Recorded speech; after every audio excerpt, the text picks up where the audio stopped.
I would like to ask Mr. Mamdani, you've accused the U.S. government of committing genocide in Gaza while President Trump was working on peace. Why that? I've spoken about the Israeli government committing genocide, and I've spoken about our government funding it. And I shared with the president in our meeting about the concern that many New Yorkers have of wanting their tax dollars to go towards the benefit of New Yorkers and their ability to afford basic dignity. And what we see right now is we're in the 9th consecutive year of more than 100,000 school children being homeless in our city. And there's a desperate need not only for the following of human rights, but also the following through on the promises we've made New Yorkers. And I appreciated the meeting we had and the work that we can do. Do you agree that President Trump did do a peace and he worked hard to make the peace? Because he worked hard to do the peace in the Middle East and everywhere. Do you agree with that? I appreciate all efforts towards peace, and I shared with President Trump that when I spoke to Trump voters on Hillside Avenue, including one of whom was a pharmacist that spoke about how President Trump's father actually went to that pharmacy not too far from Jamaica Estates, that people were tired of seeing our tax dollars fund endless wars. And I also believe that we have to follow through on the international human rights, and I know that still today those are being violated, and that continues to be work that has to be done no matter where we're speaking of. Meetings with the heads of major countries, nobody cared. This meeting that you people have gone crazy, outside you have hundreds of people waiting. This is just a small little group. For some reason, the press has found this to be a very interesting meeting.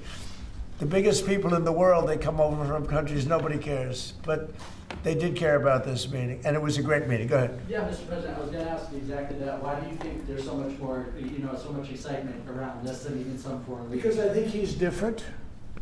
All right, I think he's different, and that can be in a very positive way. But I think he's different than, your typical guy runs, wins, becomes mayor maybe, and nothing exciting.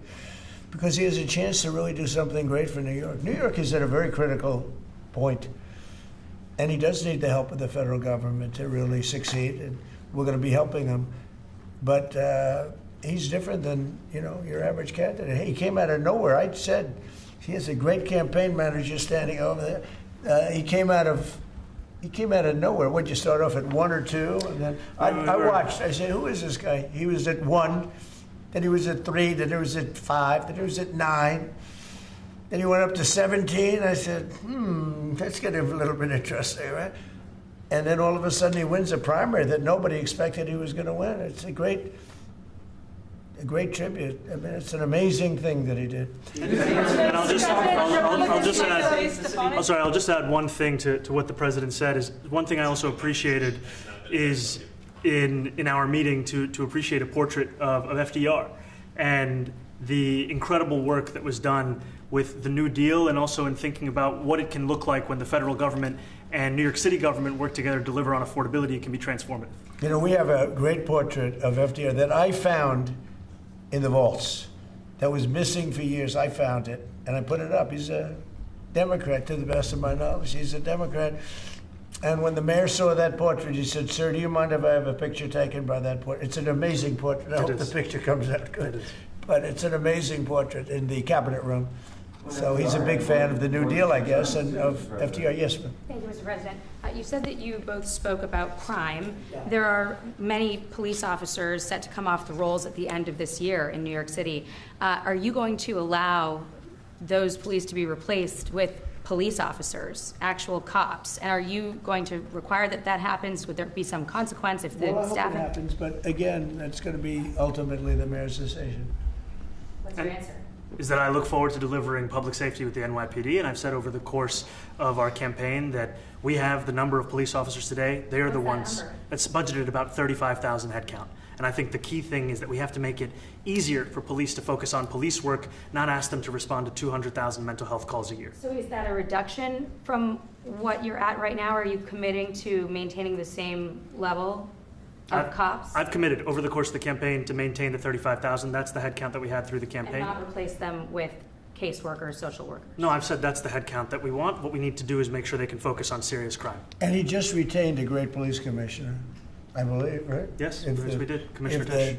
If the newspapers are correct. That one they're correct about. He retained, I think, somebody that is she's a good friend of some of the people in my family, of Ivanka, and they say she's really good, really competent. And He just retained her, so that's a good sign. Mr. President, are there still topics that you see the two of you disagreeing on in the future? And do you think you'll have more meetings like this? There will be topics that we disagree on. I think we'll probably come to a conclusion, and ultimately, he'll convince me, or I'll convince him. You know, it's for the good of New York. Ultimately, it's for the good of New York. I don't care about affiliations or parties or anything else. I want to see if this city could be unbelievable, if he could be a spectacular success, I'd be very happy. Do you think you guys will meet more in the future too?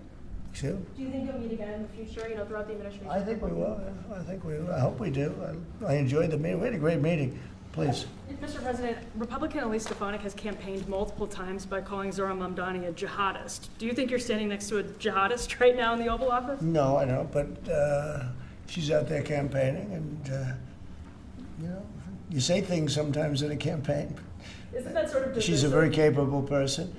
Isn't But that a kind of label? you really have to ask her about that. But no, I don't particularly. I think I met with I met with a man who's a very rational person. I met with a man who really wants to see New York be great again. And I can say again, because New York was great.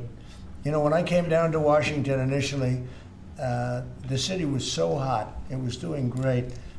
We were having some telltale signs of problems. We had a mayor that was not doing a great job, but still, it was moving along.